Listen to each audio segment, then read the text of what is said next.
Halo, assalamualaikum guys. Jumpa lagi di channel Ranu GS dan masih bersama saya tentunya Nurse Ranu. Beberapa hari ini kan heboh soal pemberitaan pemerintah yang melegalkan investasi miras gitu ya guys ya. Dan meskipun Presiden Jokowi akhirnya telah membatalkan atau mencabut izin dari investasi miras tersebut karena mendapat penolakan dan desakan dari berbagai macam pihak ya, seperti ormas agama, parpol, dan hingga pemerintah daerah gitu. Nah, tapi sebetulnya minuman keras ini kalau ditinjau dari segi kesehatan tuh gimana sih guys? Apakah benar bahwa minuman keras ini sangat berbahaya bagi tubuh? Atau justru sebaliknya berguna gitu ya, bermanfaat bagi tubuh kita? Nah, di sini saya akan bahas mengenai hal itu, mengenai pengaruh miras terhadap kesehatan. Namun sebelum saya melanjutkan pembahasannya, di sini sekali lagi saya tegaskan bahwa saya akan membahas minuman keras dari sisi kesehatan ya.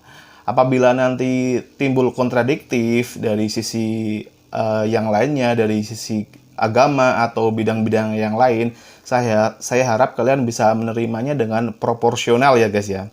Oke, kita langsung saja lanjutkan videonya, tapi jangan lupa sebelumnya untuk subscribe channel Ranu GS agar channel ini dapat berkembang dan dapat memberikan informasi terhadap Anda. Dan jangan lupa juga untuk nyalakan tombol loncengnya supaya kalian bisa menerima notifikasi video-video terbaru dari channel Ranu GS tentunya. Oke, kita mulai dengan intro dulu ya guys ya.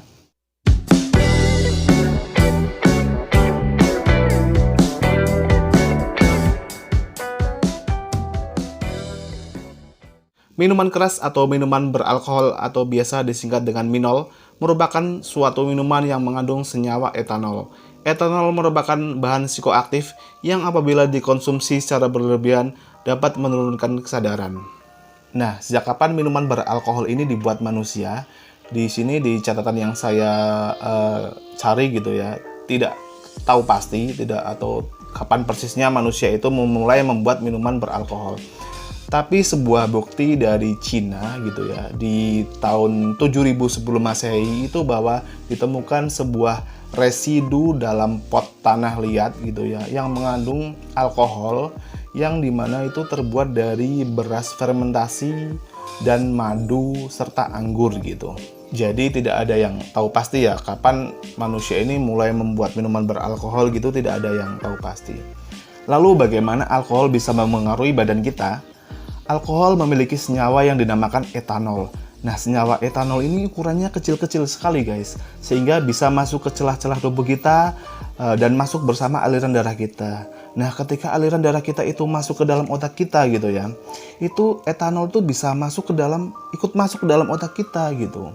Padahal di otak kita sendiri itu ada suatu membran yang tujuannya untuk menfiltrasi zat-zat berbahaya agar tidak masuk ke otak kita. Namun itu tadi, karena etanol itu ukurannya sangat kecil gitu ya, sehingga dia bisa masuk ke dalam otak kita. Nah, apa pengaruhnya? Pengaruhnya kita bisa mabuk alkohol. Nah, seperti yang kita tahu ya gitu, orang yang mabuk alkohol atau mabuk minuman keras itu kan kesadarannya menurun gitu ya. Dia berperilaku yang tidak terkontrol, emosinya juga tidak terkontrol, dan bisa melakukan hal-hal yang nekat gitu. Nah, itu karena si etanol tadi berhasil masuk ke dalam otak kita gitu. Kemudian alkohol yang masuk ke dalam aliran darah itu kemudian masuk ke dalam hati guys, terkumpul di hati, di situ akan dipecah dan dibuang zat-zat yang tidak diperlukan ke dalam tubuh. Namun jika jumlahnya terus-terusan banyak gitu ya, hati sendiri itu tidak bisa mencerna atau menunaikan tugasnya secara maksimal, yaitu mencerna lemak.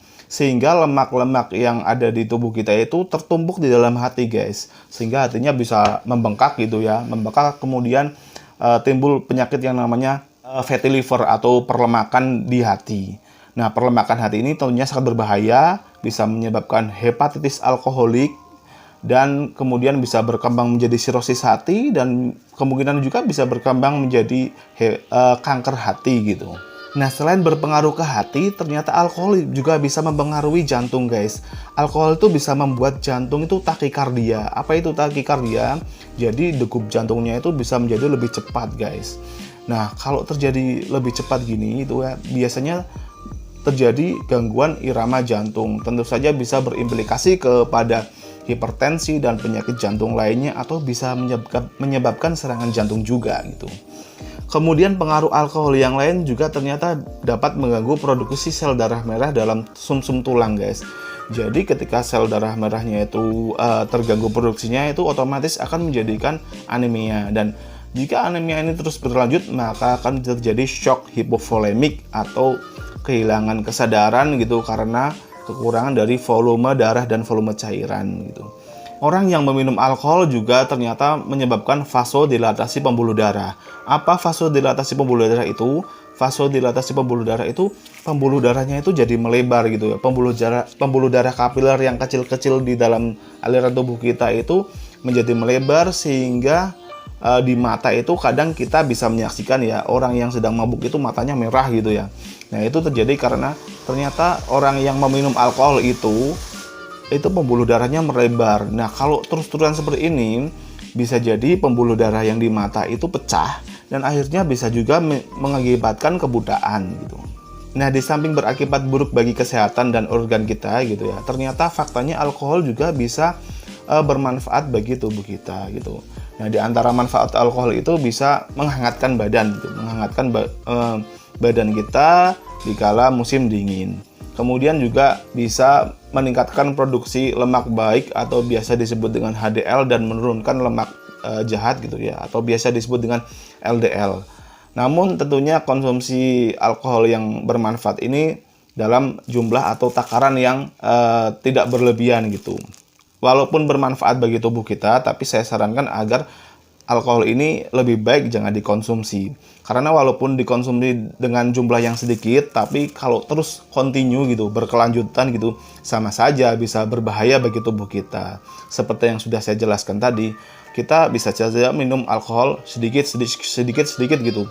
Tapi ketika sudah terakumulasi atau terkumpul, sama saja bisa menyebabkan kerusakan hati, jantung, dan lain-lain seperti yang saya sudah sebutkan di atas tadi. Nah, analoginya seperti ini ya, seperti rokok itu. Rokok mungkin bagi sebagian orang itu sangat bermanfaat, bisa menurunkan stres, bisa membuat pikiran jadi tenang gitu ya. Tapi jika dikonsumsi secara terus-menerus, secara berkelanjutan, secara kontinu, itu menyebabkan tubuh kita itu juga kurang sehat gitu, atau tidak baik untuk tubuh kita. Nah, jadi saya sarankan meskipun banyak sekali manfaatnya, tidak minum alkohol itu akan lebih baik bagi tubuh kita. Oke guys, tadi sudah saya jelaskan ya fakta-fakta alkohol jika dilihat dari sisi kesehatan ya, atau dari sisi medis. Sekali lagi bahwa ini dari sisi medis ya, kalau ada hal-hal yang kontradiktif dari bidang-bidang yang lain harap dimaklumi atau kalian bisa melihatnya secara proporsional.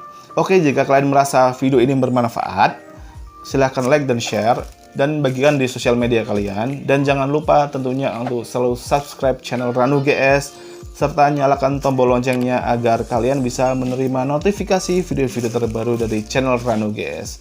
Oke, sampai di sini dulu video dari saya. Jika kalian ingin ada yang ditanyakan, bisa coret-coret di kolom komentar, atau ada yang ingin menyanggah gitu ya, ada mungkin pernyataan saya yang salah soal video tadi, kalian juga bisa coret-coret juga di kolom komentar.